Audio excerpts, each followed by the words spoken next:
چند روز بعد میراج سلطان کو کورٹ نے گلٹی قرار دے دیا تھا۔ ہیون اب شمس کا تھا۔ وہ عوام کی نظر میں ہیرو بن چکا تھا۔ سارا اسٹاف بدل چکا تھا۔ نئے اسٹاف کے ساتھ 1 سال کے بچے سے لے کر 18 سال کے بچوں تک کوئی مانوس نہیں تھا۔ عمر اب بھی باقاعدگی سے ہیون جاتا تھا اور وہاں کے بچوں اور بڑوں کو اب اسی کا سہارا تھا۔ شمس کی کمپنی کو عمر کی ڈیل سے فائدے ہو رہے تھے۔ سفیر اس دن کے بعد سے مہر ماں کے ساتھ کسی غیر ملکی سفر پہ تھا۔ عمر اور اس کی کوئی ملاقات نہیں ہو سکی تھی۔ حالے کے پیپر ختم ہونے کو تھے۔ حسن بھی مارے باندھے کالج جانے لگا تھا۔ زندگی دوبارہ ڈگر پر چل نکلی تھی، لیکن کچھ تھا جو ادھورا اور چھوٹ سا گیا تھا۔ کوئی بے بسی تھی کہ معراج سلطان کو گناہ گار سن کر محسوس ہوتی تھی۔ موجودہ دن میں عمر حیات حالے کی یونیورسٹی کے باہر گاڑی روکے کھڑا تھا۔ سفید ڈریس شرٹ کے ساتھ نیلی دھاری دار پینٹ پہنے، بالوں کو حسب عادت ماتھے پہ گرائے، وہ گاڑی سے ٹیک لگائے کھڑا تھا۔ گلابی پرنٹڈ سوٹ میں ملبوس حالے سلطان کو دیکھ کر اس نے ہاتھ ہلایا۔ وہ اسے دیکھتی حیران سی چلی آئی۔ مجھے لگا تھا عثمان لینے آئے گا، وہ اس کے قریب آ کر بولی۔ اصل میں کیا ہے، میں ہارون شاہد نہیں ہوں، لیکن مجھے بھی گاڑی سے ٹیک لگا کر آپ کا انتظار کرنا اچھا لگتا ہے، اس نے حالے کی طرف کا دروازہ کھولتے ہوئے کہا۔ حالے بس مسکرا دی۔ تھوڑی دیر تک دونوں کے درمیان کوئی بات نہیں ہوئی۔ بالآخر عمر نے کہنا شروع کیا۔ میں دوبارہ اس مال میں گیا تھا، ویسی ہی ایک ساڑی اب بھی مل رہی ہے اگر آپ… نہیں، نہیں عمر، حالے نے قطعیت سے اس کی بات کاٹی۔ مجھے اب وہ نہیں، تمہارے پیسوں سے نہیں چاہیے۔ عمر نے گہری سانس لی۔ دیکھیں حالے، ہر چیز ہر ایک کے لیے نہیں ہوتی۔ کچھ چیزیں ہوتی ہیں جن پہ کمپرومائز کیا جاتا ہے، جن پہ دل مارا جاتا ہے، جن کے بغیر رہنا سیکھنا ہوتا ہے۔ اب آپ ایلیٹ کلاس کی وہ مغرور لڑکی نہیں ہیں۔ اب آپ کو کئی چیزوں پہ دل مارنا ہوگا۔ اچھے کھانے، بڑے بڑے ریسٹورانٹ، لاکھوں روپوں کی شاپنگ، یہ سب اب آپ افورڈ نہیں کر سکتی۔ اگر میرے پیسے چاہیے… تم نے میری پوری بات نہیں سنی عمر حیات۔ حالے نے اس کے چہرے پر نظر جمائے مستحکم لہجے میں کہنا شروع کیا۔ میں نے کہا، مجھے اب وہ ساڑی تمہارے پیسوں سے نہیں چاہیے، کیونکہ میں اسے اپنے پیسوں سے خریدوں گی، میں کماؤں گی۔ اور یہاں عمر کے 14 طبق روشن ہوئے تھے۔ اس کی آنکھیں حیرت کی زیادتی سے ابلنے کو تھیں۔ آپ کمائیں گی؟ آپ جاب کریں گی؟ وہ شاکڈ سا پوچھ رہا تھا۔ حالے نے اس بات میں سر ہلایا۔ میں نے زندگی میں کبھی سمجھوتا نہیں کیا، کبھی دل نہیں مارا۔ میں کیوں یہ عادات اپنے اندر ڈالوں؟ صرف اس لیے کیونکہ میرے پاس اپنے کارڈز نہیں ہیں تو میں شاپنگ مال سے خالی ہاتھ آؤں؟ اونچی ہیل کو بس شو کیس سے دیکھتی رہوں؟ یہ میں نہیں ہوں۔ ایلیٹ کلاس کی مغرور لڑکی نے کبھی دل مارنا سیکھا ہی نہیں، کبھی کم پہ گزارے کیے ہی نہیں۔ وہ گردن اٹھائے زوم سے کہہ رہی تھی۔ میں 3 لاکھ کی ساڑی بھی خریدوں گی اور بڑے بڑے ریسٹورانٹ میں بھی جاؤں گی، کیونکہ میرے پاس بھی وہی ہاتھ ہیں جو تمہارے پاس، وہی دماغ ہے جو لیل کے پاس، اور اتنی ہی سیلف ریسپیکٹ جتنی نفیسہ حیات کے پاس۔ عمر چونکا نہیں، ظاہر ہے اسے سب پتا ہوتا ہے۔ میرے لیے کمانے کی وجہ میری آسائشات ہوں گی، میرا لائف سٹائل ہوگا، میری شاپنگ ہوگی۔ عورتوں کو کمانا چاہیے، اپنے لیے ضرور کمانا چاہیے، تاکہ جب ان کو سرخ ساڑی اور اونچی ہیل کے لیے دل نہ مارنے پڑیں، ٹریول اور ریسٹورانٹ کے بلز کے لیے اپنے گھر کے مردوں کے کارڈز کا انتظار نہ کرنا پڑے۔ وہ خاموش ہوئی تو سارے میں خاموشی چھا گئی۔ عمر چپ تھا، شاید وہ کچھ سوچ رہا تھا۔ تھوڑی دیر بعد اس نے گاڑی ایک مصروف سی شاہراہ پر لا کر روکی۔ آس پاس عمارت، بڑے بڑے دکان، اور یہیں سے اگر نظر اٹھا کر دیکھو تو گاڑی جہاں رکی تھی اس کے سامنے پھولوں سے ڈھکی چھوٹی سی عمارت پہ لکھا تھا، ڈاکٹر غزالہ روحی، ماہر نفسیات۔ ہم یہاں کیوں آئے ہیں؟ حالے نے موبائل سے نگاہ اٹھا کر سامنے دیکھا اور پھر اگلے ہی لمحے اسے اپنا سانس رکتا محسوس ہوا۔ چہرے پہ خوف سا پھیل گیا۔ میں نے آپ کے لیے اپوائنٹمنٹ لی ہے، یہ ضروری ہے حالے، اس نے کہتے ہوئے نرمی سے اس کا ہاتھ اپنے ہاتھ میں لیا۔ یہاں سے چلو، ابھی کے ابھی، میرا دم گھٹ رہا ہے، جلدی چلو۔ وہ سفید پڑتے چہرے کے ساتھ بول رہی تھی، ساتھ عمر سے ہاتھ چھڑوانے کی کوشش بھی کی، جسے اس نے گرفت سخت کر کے ناکام کر دیا۔ وہ بس سنجیدگی سے اسے دیکھ رہا تھا۔ اس کی آنکھوں میں فکر تھی، نرمی تھی۔ یہ ضروری ہے حالے، بیماری کا علاج ضروری ہوتا ہے۔ آپ تم سمجھ کیوں نہیں رہے؟ میں پاگل نہیں ہوں۔ ہمارے بے بسی کے رو دی۔ آپ پاگل نہیں ہیں، بس الجھی ہوئی ہیں، اپنے ماضی میں کہیں یا شاید حال میں۔ اندر بیٹھی عورت آپ کے ساتھ مل کر اس الجھن کو سلجھائے گی اور بس۔ حالے مسلسل نفی میں سر ہلا رہی تھی۔ آنسو اس کی آنکھوں سے ٹپ ٹپ بہہ رہے تھے۔ چہرہ لٹھے کی مانند سفید ہو گیا تھا۔ میں نہیں جا سکتی، میں نہیں ہوں بیمار، پلیز یہاں سے چلو، پلیز عمر، لوگ دیکھ لیں گے، لوگ مجھے پاگل کہیں گے، سب مجھے ڈسون کر دیں گے، پلیز یہاں سے چلو۔ وہ روتے ہوئے اس کی منت کر رہی تھی۔ عمر اب بھی ہلکی اور نرم آواز میں کہے جا رہا تھا، آپ پاگل نہیں ہیں۔ جس طرح بخار، زکام اور سر درد جسم کی بیماریاں ہیں، اسی طرح دماغ بھی جسم کا ایک حصہ ہے اور بیمار ہے۔ جب کسی اور جسمانی بیماری پر کوئی شرم، کوئی آڑ نہیں محسوس ہوتی، تو دماغ کی باری پر سوسائٹی سٹینڈرڈز کیوں حالے؟ وہ ایسے سمجھا رہا تھا جیسے سامنے کوئی 5 سالہ بچی ہو۔ حالے کے آنسو مزید روانگی سے بہنے لگے۔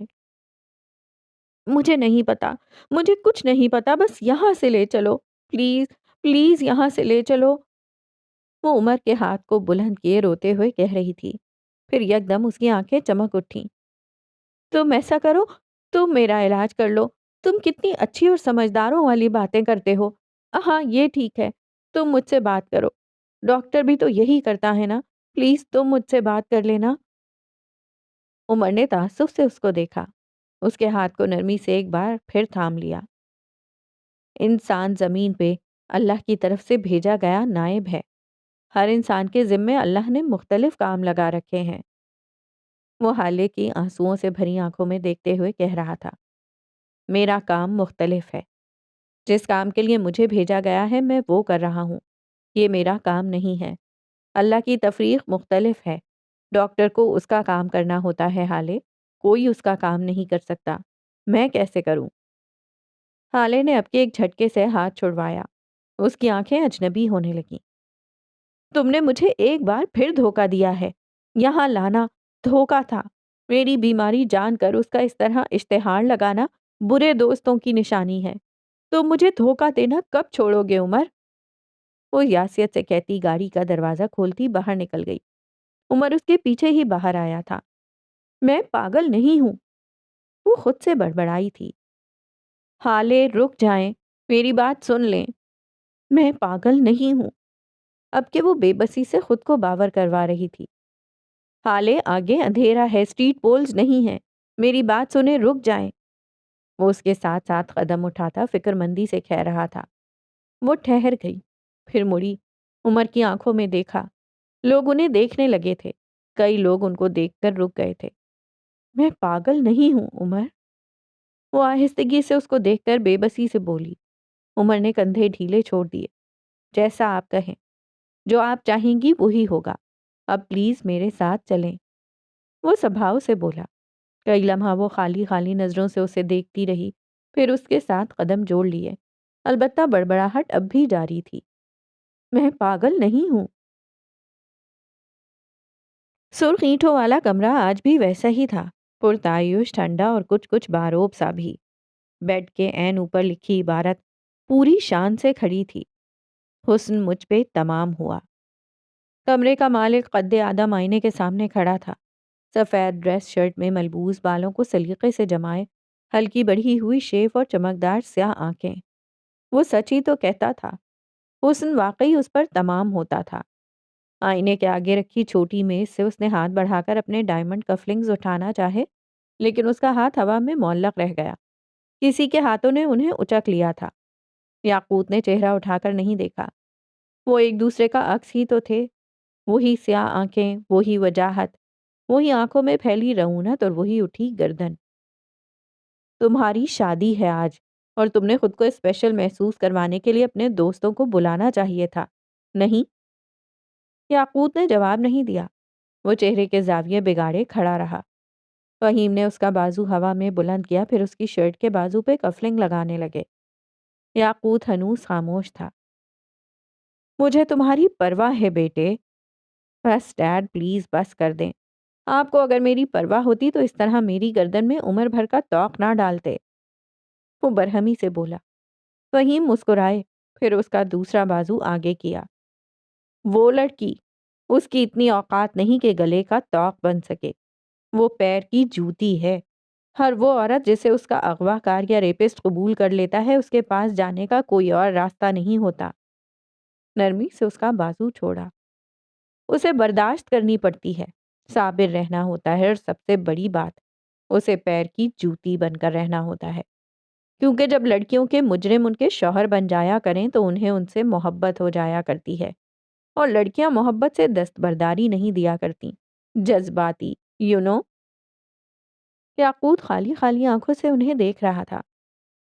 ایک بار ہوٹل کے سارے معاملات اچھے سے طے ہو جائیں، ہیون کی ڈیل کر لوں، اور سب سے بڑی بات، اپنی پراپرٹی کا سارا چارج نوح سے لے کر اپنے ہاتھ میں لے لوں، اس کے بعد ان دونوں بہن بھائیوں کو جہنم واصل کرنا کیا میرے لیے کوئی بڑی بات ہے؟ وہ مسکرا رہے تھے، پھر اسٹینڈ پر ٹنگا یاقوت کا کوٹ اٹھایا اور اس کے بازوؤں تک لے گئے۔ وہ اب بھی نیم رضامند تھا۔ اور اگر بعد میں اس کو چھوڑنا نہ چاہوں تو؟ وہ اس دن بھی بہت نخرے کر رہی تھی، شاپنگ والے دن بھی مجھے دیکھ کر رونے لگی اور بکواس الگ کر رہی تھی۔ کیا وہ راضی ہو جائے گی؟ فہیم دل کھول کر ہنسے تھے۔ لڑکیاں اپنے گناہ گاروں کو معاف کر دیا کرتی ہیں بیٹے، انہیں گھٹی میں ہی سمجھوتے دیے جاتے ہیں، مرد کے سہارے دیے جاتے ہیں۔ ہماری عورتیں لنگڑی ہیں اور مرد ان کی بیساکھی۔ وہ اگر تمہارے ساتھ نہیں رہے گی تو اسے کسی اور بیساکھی کی ضرورت ہوگی۔ اور ایک بات پتہ ہے کیا؟ لڑکیوں کو اپنی پرانی بیساکھیوں کی عادت ہوتی ہے۔ سو اگر کبھی کسی دور میں تمہیں لگے کہ تمہیں اسے ساتھ رکھنا چاہیے تو بس پائیدار بیساکھی بن جانا، سمجھے؟ یاقوت نے مسکرا کر سر ہلایا اور بیڈ سے اپنا فون اٹھا لیا۔ اب وہ اپنے گروپ کو میسج کر رہا تھا۔ وہ خوش تھا، سب کو شادی میں آنا چاہیے تھا۔ حالے سلطان کا کمرہ اندھیرے میں ڈوبا تھا۔ وہ بے دم سی بیڈ پر لیٹی تھی، آنکھیں کھلی تھیں، چھت کو تکتی بے تاثر سی۔ وہ کب سے اس پوزیشن میں تھی اسے اندازہ ہی نہیں ہوا۔ اس نے ہاتھ سے ٹٹول کر اپنا موبائل ڈھونڈنا چاہا، جو کہ اسے مل بھی گیا، اور پھر بغیر سوچے سمجھے اس نے واٹس ایپ پر مہر ماں کو کال ملائی۔ اس کی رازدار، اس کی مینٹور اور اس کی اپروول گھنٹی جا رہی تھی۔ تھوڑی دیر بعد اس نے کال اٹینڈ کر لی۔ اس کی آواز نیند میں ڈوبی تھی، شاید وہ سو رہی تھی۔ ہیلو، کیسی ہو حالے؟ حالے نے گہری سانس لی۔ ٹھیک ہوں مہر، آپ کیسی ہیں؟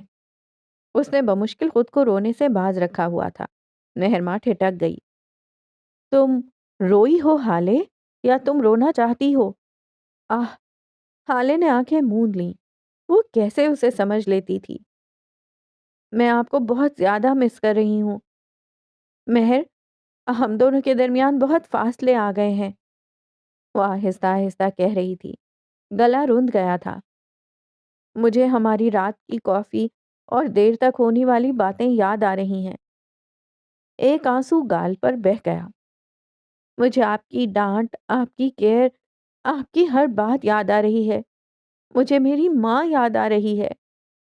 وہ یکدم بلند آواز میں رونے لگی۔ مہر ماں خاموشی سے اسے سنتی رہی۔ میں آپ کو تنگ کر رہی ہوں نا، لیکن میں کیا کروں؟ میری اماں، میرا ان سے کبھی ایسا کوئی تعلق ہی نہیں رہا کہ کوئی بات کہہ سکوں۔ میرے لیے اماں کا کردار آپ نے ادا کیا تھا، اور اب آپ ہی میرے پاس نہیں ہیں۔ میں کیا کروں؟ کہاں جاؤں؟ وہ بلند آواز میں ہچکیاں لے لے کر رو رہی تھی۔ کیا عمر نے کچھ کہا ہے؟ کیا وہ ہاتھ اٹھاتا ہے؟ مہر نرمی سے پوچھ رہی تھی۔ حالے نے آنکھیں رگڑیں۔ عمر سے لاکھ خفگی سہی، لیکن اس کے بارے میں یہ بات اسے پسند نہیں آئی تھی۔ وہ ایسا نہیں ہے، وہ فوراً اس کے دفاع میں بولی تھی۔ پھر ضرور اس نے کوئی ایسی حرکت کی ہوگی، یا پھر کوئی ایسی بات کہی ہوگی، ہے نا؟ حالے اب کے خاموش ہو گئی، کچھ بولا ہی نہیں گیا۔ سارے مرد ایک جیسے ہوتے ہیں حالے، کوئی ہاتھوں سے مارتا ہے اور کوئی زبان سے۔ طریقہ مختلف ہوتا ہے لیکن تکلیف ایک جیسی۔ وہ ایسا نہیں ہے۔ اب کے لہجہ کمزور تھا۔ ڈونٹ ٹیل می، تمہیں بھی اس سے محبت ہو گئی ہے؟ ایسا بالکل بھی نہیں ہے۔ خود ترکی بترکی فوراً بولی تھی۔ محبت کا تو سوال تب پیدا ہوتا ہے جب وہ مجھ سے محبت کرتا ہوتا۔ اسے بابا نے مجبور کیا تھا اس شادی کے لیے۔ اگر عمر اس کی یہ بات سن لیتا تو اپنا سر پیٹ کر رہ جاتا۔ وہ بس آج مجھے سائیکیٹرسٹ کے پاس لے گیا تھا۔ میری بیماری یو نو حالے نے سرسری انداز میں ذکر کیا۔ اوہ، تو آ گیا وہ اپنی مردوں والی بات پہ۔ مہر نے استہزاء سے سر جھٹکا۔ کیا مطلب؟ مطلب یہ کہ وہ تمہیں باور کرانا چاہتا ہے کہ تم ایک ماضی کے مسائل میں گھری اور ایک برا بچپن گزارنے والی نفسیاتی بچی ہو، جو اگر اپنا علاج نہیں کروائے گی تو وہ اسے ایک نہ ایک دن چھوڑ دے گا۔ ہم ویسے بھی الگ ہو رہے ہیں بچوں، اس سب کی کیا ضرورت ہوگی اسے؟ تم نہیں جانتی حالے، تمہیں ابھی کچھ پتا ہی کہاں ہے۔ وہ تمہیں ڈی گریڈ کر رہا ہے۔ وہ تمہیں بتا رہا ہے کہ عمر حیات ایک شاندار مرد ہے اور حالے سلطان ایک نفسیاتی مریض ہے۔ وہ یہ سب اس لیے کر رہا ہے تاکہ تمہیں اپنے آگے جھکا کر رکھے، تاکہ تم کبھی اس کے آگے سر اٹھا ہی نہ سکو۔ ہمیشہ اس گلٹ اس بوجھ کے نیچے رہو کہ عمر حیات نے تمہیں تمہارے ٹراما سمیت قبول کیا، بلکہ وہ قبول نہیں کر رہا۔ مہر کہہ رہی تھی اور حالے سلطان سن ہوئی اسے سن رہی تھی۔ وہ تمہیں قبول نہیں کر رہا حالے کیونکہ تم نارمل نہیں ہو۔ اس کی محبت کیسی ہے جو چاند تو چاہتی ہے لیکن داغ قبول نہیں کر پا رہی۔ وہ مجھ سے محبت نہیں کرتا۔ حالے نے ایک بار پھر اسے ٹوکا۔ یہی تو بات ہے حالے، وہ واقعی تم سے محبت نہیں کرتا۔ اگر کرتا ہوتا تو کیا تمہیں تمہارے ٹراما سمیت، تمہاری شخصیت کے عیوب سمیت قبول نہ کر لیتا؟ وہ تمہیں اب بھی ایک داغدار عورت سمجھتا ہے۔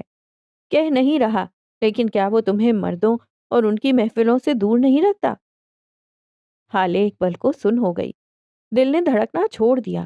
اس کے ذہن میں عمر کی باتیں گونج رہی تھیں۔ عمر کا چہرہ نگاہوں کے سامنے تھا۔ وہ تھانے جانے پر اسے لڑ رہا تھا اور اس کے منہ پہ بس ایک ہی بات تھی کہ وہاں بیٹھے مرد، وہاں باتیں کرتے مرد۔ مہرماں کہہ رہی تھی، کیا وہ تمہیں تمہارے گریڈ اور سستی کی وجہ سے تانے نہیں دیتا؟ لگتا یہی ہوگا کہ وہ مذاق ہے، لیکن اصل میں پتہ ہے کیا حالے؟ وہ تمہیں جھکانا چاہتا ہے۔ آپ پیپر دیں اور پھر سپلی لے کر آ جائیں۔ اس کے ذہن میں ایک اور آواز گونجی تھی۔ حالے میری جان، خود کو اس آدمی کی پرفیکٹ بیوی بننے کے چکر میں مت پھنساؤ۔ تم علاج نہیں چاہتی؟ مت کرواؤ۔ اسے تمہارا ساتھ چاہیے تو اسی ٹرامیٹک بیمار بیوی کے ساتھ رہے ورنہ چھوڑ دے۔ آج یہ سب کہہ رہا ہے، کل کہہ دے گا بانجھ ہو۔ وہ روانی میں کہہ گئی، لیکن حالے کو لگا جیسے کسی نے اس کے دل پر چھری پھیر دی ہو۔ خون رسنے لگا تھا۔ میں بانجھ نہیں ہوں، اس نے کانپتی آواز میں کہا۔ چہرہ ہتک سے سرخ پڑ چکا تھا۔ گال اہانت سے دہک رہے تھے۔ سارا جسم مارے شوق کے کانپ رہا تھا۔ میرا یہ مطلب نہیں تھا حالے، میں تمہارے ساتھ مخلص ہوں۔ میں تمہاری ماں کی طرح ہوں۔ میں فون رکھتی ہوں، بعد میں بات ہوگی۔ حالے نے سختی سے کہہ کر کال کاٹ دی۔ وہ واقعی اس سے محبت نہیں کرتا؟ کیا واقعی؟ یہ میں کیا سوچ رہی ہوں؟ ظاہر ہے وہ مجھ سے محبت نہیں کرتا۔ وہ چونک کر بولی تھی، پھر اٹھی، کمرے کی کھڑکیاں پوری کھول دیں، البتہ نظر جیسے چرا رکھی ہوں۔ وہ کہتی تھی وہ بیمار نہیں ہے، پھر یہ سب کیا تھا؟ وہ واپس بیڈ پر آئی اور ڈھہ سی گئی۔ عمر آخر اس سے کیا چاہتا تھا؟ وہ نہ چاہتے ہوئے بھی اس کے بارے میں سوچے گئی۔ شادی کا فنکشن عروج پہ تھا۔ سفید بڑے بڑے ستونوں پہ لگی گلابی پھول لڑیوں کی صورت نیچے تک آتے تھے۔ شاہانہ طرز کے میز اور ان کے گرد رکھی کرسیوں پر بیٹھے عمرا خوش گپیاں، قہقہے، موسیقی، کھانے کے دور، غرض کے ہر شام ہر طرح سے بھرپور تھی۔ مہمانوں کو چھوڑ کر اسٹیج پر آؤ تو سینٹر صوفے پہ نرمین بیٹھی تھی۔ یاقوت اس کے ساتھ جڑ کر بیٹھا تھا، مسکراتا ہوا، مبارکباد وصول کرتا ہوا۔ سبز آنکھوں والی لڑکی نے سرخ لمبی گھیردار فراک پہن رکھی تھی۔ جس کے دوپٹے اور بازو کے کناروں پر زردوزی کا کام ہوا ہوا تھا۔ باقی سارے جوڑے پر منقشے کا بھاری کام تھا۔ گلے میں سونے کا بھاری سیٹ تھا۔ اس کے کپڑوں سے میل کھاتا چہرہ میک اپ کی تہوں کے باوجود ویران اور کھنڈر معلوم ہوتا تھا۔ اس کی آنکھوں میں کوئی رمق نہیں تھی۔ وہ ایسے بیٹھی تھی جیسے پتھر کا مجسمہ۔ دفتن یاقوت مزید قریب ہو کر بیٹھا۔ شاید فوٹوگرافر نے انہیں پوز دینے کو کہا تھا۔ نرمین کے آس پاس گھٹن سی پھیل گئی۔ دل سے خون رسنے لگا۔ اسی اثنا میں یاقوت کے کچھ دوست اور کوئی ایک دو سابقہ سہیلیاں اسٹیج پر چڑھ آئیں۔ مجھے نہیں پتا تھا مجھے ڈچ کرنے کے پیچھے یہ وجہ ہوگی۔ ان میں سے ایک لڑکی بڑی بے باکی سے یاقوت کے کان کے پاس جھکی۔ یاقوت کی مسکراہٹ میں کوئی فرق نہیں آیا، البتہ اس کا چہرہ سرخ ہوا تھا۔ اسے غصہ بہت آتا تھا۔ اگر یہ لڑکی میری زندگی میں نہ بھی ہوتی تب بھی تمہاری شکل اس قابل نہیں تھی کہ تم سے شادی کی جائے۔ وہ مڑے بغیر بولا، اور وہ مڑے بغیر بھی بتا سکتا تھا کہ سہیلی کے منہ پہ جیسے جوتا لگا تھا۔ وہ اہانت سے سرخ چہرہ لیے اسٹیج سے اتر گئی۔ اب کے یاقوت کے کچھ دوست اوپر اسٹیج پر چڑھ آئے تھے۔ فوٹوگرافر ان کی جگہ بنا رہے تھے۔ کچھ دوست ان کے قدموں کے پاس پنجوں کے بل بیٹھے تھے۔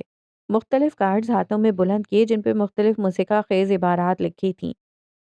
میم پلیز اسمائل کریں اور سر آپ تھوڑا قریب ہو جائیں، فوٹوگرافر نے کہا تو یاقوت مسکراتے ہوئے قریب ہو کر بیٹھا اور بازو اس کے کندھے پر پھیلا لیا۔ نرمین نے لوگوں کی پرواہ کیے بغیر ایک جھٹکے سے اس کا بازو جھٹک دیا۔ اس کی یہ حرکت صرف فوٹوگرافر نے دیکھی تھی۔ اسے شدید ذلت محسوس ہوئی لیکن خاموش ہو رہا۔ یار یاقوت، ایسا لگتا ہے زبردستی کی شادی ہے۔ بھابھی تو پوز کرتے ہوئے بھی نہیں مسکرائیں۔ یہ جملے اس کے ایک دوست نے اسٹیج سے اترتے ہوئے کہے تھے۔ یاقوت نے ان کو جواب دے کر مطمئن کر دیا تھا۔ سب نیچے چلے گئے۔ اب وہ دونوں اکیلے تھے۔ یاقوت اس کی طرف مڑا تھا۔ تم اگر ذرا سا مسکرا دو گی تو تمہاری شان میں کچھ کمی نہیں آئے گی۔ آخر ایسا کون سا سوگ ہے جو ختم ہی نہیں ہو رہا؟ وہ ہلکی آواز میں برہمی سے کہہ رہا تھا۔ مجھے آپ سے گھن آ رہی ہے، وہ بے تاثر انداز میں بولی۔ یہ لوگ مسکرا رہے ہیں کیونکہ یہ لوگ آپ کا اصل نہیں جانتے۔ میں خاموش ہوں کیونکہ آپ کے اندر کا شیطان مجھ پہ ظاہر ہے۔ یاقوت کا چہرہ لمحے بھر کو سفید ہوا تھا۔ میں شیطان نہیں ہوں۔ وہ جیسے اس لفظ پہ ٹریگر ہوا تھا۔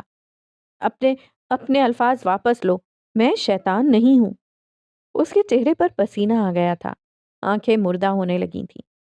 یہ لفظ ہتھوڑے کی مانند، کوڑے کی مانند لگا تھا۔ نرمین سامنے دیکھتی سپاٹ سی بیٹھی رہی۔ ابھی یاقوت کچھ اور کہتا جب نور اسٹیج کی طرف آتا دکھائی دیا۔ ساتھ مولوی اور فہیم تھے۔ وہ خاموش ہو گیا، لیکن ذہن اب بھی کہیں دور تھا۔ چہرہ اب بھی مردہ سفید تھا۔ اس ایک لفظ نے اسے اتنا ٹریگر کیوں کیا تھا؟ اگلی صبح وہ فارغ تھی۔ پیپر ختم ہو چکے تھے۔ آج اتوار تھا، عمر بھی گھر پہ تھا۔ وہ نماز پڑھ کر سویا تھا اور صبح کے 10 بج چکے تھے لیکن اب تک جاگا نہیں تھا۔ حالے نے ناشتہ کیا پھر لان میں آ کر بیٹھی۔ اسی وقت وہ بھی اسے لان میں اپنی طرف آتا دکھائی دیا۔ وہ مکمل انجان بن بیٹھی جیسے اسے دیکھا ہی نہ ہو، جانتی ہی نہ ہو۔ اس کی ہمت کیسے ہوئی بغیر بتائے مجھے ڈاکٹر کے پاس لے جانے کی؟ وہ قریب چلا آیا۔ حالے کے ہاتھ میں کافی کا مگ دیکھ ہاتھوں میں کھجلی ہوئی کہ کسی طرح یہ مگ اس کے ہاتھ تک کا سفر طے کر لے، لیکن اس وقت سرحدیں کشیدگی کا شکار تھیں۔ وہ گلا کھنکارتے ہوئے اس کے قریب آ بیٹھا، موبائل سامنے رکھی میز پہ رکھا۔ میں آپ سے بات کرنے آیا ہوں، اس نے آغاز کیا۔ تمہید اس نے پہلے کب باندھی تھی جو اب باندھتا۔ جواب ندارد۔ حالے میں نے جو کچھ بھی کیا آپ کے لیے کیا۔ کیا آپ کی ذہنی صحت میرے لیے اہم ہے؟ لیکن نہ آپ کوئی 2 سال کی بچی ہیں نہ میں آپ کا گارجین۔ اگلی بار میں ایسا کچھ نہیں کروں گا۔ آپ کا علاج آپ کا مسئلہ ہے۔ Let's sort out. وہ کس آرام سے حل پیش کر رہا تھا۔ حالے نے اپنا مگ میز پر رکھنے کو ہاتھ آگے کیا۔ عمر نے برق رفتاری سے اپنا موبائل اٹھا لیا جیسے آخری لمحے میں کسی کا قتل ہونے سے بچا لیا ہو۔ حالے نے ٹھہر کر اس کو دیکھا۔ عمر نے یہ بلا ارادہ کیا تھا لیکن اس وقت حالے کو لگا جیسے یہ اسے دکھانے کے لیے کیا گیا ہو۔ اس کے چہرے کے تاثرات یک دم بدل گئے تھے۔ مہر ماں کی آوازیں ذہن میں گونجنے لگی تھیں۔ تمہیں لگتا ہے میں کوئی پاگل، کوئی جنونی عورت ہوں جو ہر وقت گھر کی چیزیں توڑتی ہوں؟ تمہیں لگتا ہے بس تم اعلیٰ ہو، باقی کوئی کچھ نہیں ہے؟ دنیا میں باقی سب تو بیکار ہے نا؟ وہ بلند آواز میں طنز کر رہی تھی۔ عمر اچنبھے سے اسے دیکھے گیا۔ ہر وقت تم یہی جتاتے ہو کہ یہ تمہارا گھر ہے، تم نفیس، ویل مینر، ڈیسنٹ انسان ہو، اور مجھے تو کچھ آتا ہی نہیں۔ تم مجھ پہ شک کرتے ہو عمر؟ اس کی بلند آواز کانپی۔ تم مجھے دو مردوں کے درمیان دیکھ لو تو تم مجھ پہ شک کرنے لگتے ہو، کیونکہ ہوں تو میں وہی لڑکی نا جس پہ گھر سے بھاگ جانے کا الزام ہے۔ وہ بولتے ہوئے ہانپ چکی تھی، اس کی آنکھیں سرخ ہو گئی تھیں، تنفس پھول رہا تھا۔ عمر چپ سنجیدگی سے اسے دیکھتا رہا، اور اس نے بس یہی لفظ کہا تھا، اور یہ کہ تمہیں ہر وقت مجھے تانے دے کر سکون ملتا ہے۔ سفیر ہاتھ سے مارتا تھا اور تم زبان سے۔ تم سب مرد ایک جیسے ہوتے ہو، کوئی فرق نہیں تم میں۔ وہ پھنکاری۔ عمر 2 قدم آگے آیا، اور یہ کہ تم مجھے پاگل سمجھتے ہو؟ تمہیں لگتا ہے میں ماضی کے ٹراما میں پھنسی بیمار ذہن کی لڑکی ہوں اور مجھے یہ ساری باتیں یاد دلا کر تمہیں خوشی محسوس ہوتی ہے؟ اور یہ کہ مجھے نفرت ہے تم سے۔ وہ پھٹی ہوئی آواز میں غرائی، چہرہ دہک رہا تھا، آنکھیں سرخ انگارہ ہو رہی تھیں، اور لمحے کے 1000ویں حصے میں دل نے اسے ملامت کی تھی۔ شک؟ عمر شک کرتا تھا؟ آہ، لعنت ہو تم پہ۔ وہ اس کے عین سامنے کھڑا تھا، جانچتی، اسکین کرتی نظروں سے اسے دیکھا تھا۔ یہ الفاظ آپ کے نہیں ہیں، وہ ٹھنڈے لہجے میں بولا۔ مجھے فوراً بتا دیں یہ کون ہے جو آپ کے منہ میں الفاظ ڈال رہا ہے، ورنہ خدا کی قسم اگر میں نے اسے ڈھونڈ لیا تو بہت برا ہوگا۔ اس کے لہجے سے نرمی مفقود تھی، اب کہ وہ سختی سے استفسار کر رہا تھا۔ ایک لمحے کو حالے کا سانس حلق میں اٹکا تھا، لیکن اگلے ہی پل اس نے گردن کڑا لی۔ یہ سب مجھے میری ماں نے کہا ہے، بتاؤ اب کیا کر لو گے؟ عمر کی آنکھوں میں اب کی بے چینی ابھری، سختی لمحے بھر میں غائب ہو گئی۔ میں جانتا ہوں آپ جھوٹ بول رہی ہیں، لیکن میری بات یاد رکھیں، ہر بات اپنی ایک وائب، اپنا تاثر رکھتی ہے۔ میری کس بات سے آپ کو یہ تاثر ملا کہ میں آپ پہ شک کر رہا ہوں؟ میں آپ کو لفظوں سے مار رہا ہوں یا پھر میں آپ کو پاگل سمجھتا ہوں؟ تمہارا مقصد تو یہی ہوتا ہے نا؟ وہ ڈھٹائی سے بولی۔ عمر نے سمجھنے والے انداز میں سر ہلایا۔ جی جی، اور پھر آپ کو کوئی 15 دن بعد یاد آ گیا کہ میرا مقصد کیا تھا۔ ماشاء اللہ، کتنی ذہین ہیں آپ۔ اب کہ اس کے لہجے میں طنز تھا۔ تم مجھ سے اس طرح بات نہیں کر سکتے عمر۔ یہی بات اگر آپ اس تیسرے سے کہہ دیتی تو اس وقت ہم یہاں لڑ نہ رہے ہوتے۔ یاد رکھیں حالے، ہر 2 انسانوں کے رشتے میں کوئی بھی آؤٹ سائڈر تیسرا ہوتا ہے، اور تیسروں نے ہمیشہ رشتے خراب ہی کیے ہیں، چاہے اس تیسرے کی نیت صاف ہو یا خراب۔ تیسرا انسان کیا کرتا ہے جانتی ہیں؟ وہ سنجیدگی سے اس کی آنکھوں میں دیکھتا پوچھ رہا تھا۔ حالے نے جواب نہیں دیا، اس نے کہنا جاری رکھا۔ تیسرا انسان اندازے لگاتا ہے، تکے لگاتا ہے اور رسک لیتا ہے۔ وہ نہ تعلق کی نوعیت سے واقف ہوتا ہے، نہ دو لوگوں کی آپس میں اٹیچمنٹ سے، کیونکہ وہ تیسرا ہوتا ہے۔ وہ اپنے حساب سے مشورے دیتا ہے، رسک لیتا ہے، اندازے لگاتا ہے، اور پھر پتہ ہے کیا ہوتا ہے؟ حالے نے غیر ارادی طور پر سر نفی میں ہلایا۔ مشورے غلط ہو جاتے ہیں، اندازے ٹھیک نہیں نکلتے، رسک تعلق کھا جاتا ہے۔ کیا ہمارے تعلق میں اندازے، رسک اور تکوں کی گنجائش ہے؟ حالے دھیمی پڑی تھی لیکن ظاہر نہیں ہونے دیا۔ میری بات بری لگے مجھ سے کہیں، میرا عمل برا لگے مجھ سے کہیں۔ لوگوں کے درمیان ہم دونوں کو ڈسکس کریں گی تو کیا ہوگا؟ مختلف رائے، مختلف پیشن گوئیاں۔ ہم دونوں کا تعلق نیا ہے، ہم دونوں ایک دوسرے کے لیے نئے ہیں۔ شادی رہے نہ رہے، ہم دونوں اچھے دوست رہیں گے، اور اچھے دوستوں کو اپنے مسائل دوسروں کے سامنے ڈسکس نہیں کرنے چاہیے۔ وہ اپنی بات ختم کر چکا تو حالے نے خفت سے دائیں بائیں گردن گھمائی۔ لیکن میں تمہیں کل ڈاکٹر والی بات پہ معاف نہیں کروں گی۔ یکدم اس نے گردن موڑ کر اسے دیکھتے ہوئے کہا۔ پھر سزا دے دیں۔ اس نے بازو سینے پہ باندھ لیے۔ حالے چند لمحہ اسے دیکھتی رہی۔ سزا کے نام پہ بس ایک ہی چیز ذہن میں آتی تھی، وہی سزا جو اس کے باپ کی فیوریٹ تھی۔ اس کی آنکھیں چمک اٹھیں۔ چلو پھر میرے ساتھ کپڑے دھلواؤ۔ واٹ؟ یکدم چلایا۔ اس وقت عمر حیات کے چہرے پر مسکین شوہروں والا تاثر تھا۔ شادی دنیا کی سب سے بڑی ٹھگ ہے۔ اس نے ایک بار پھر اس بات کی تائید کی تھی۔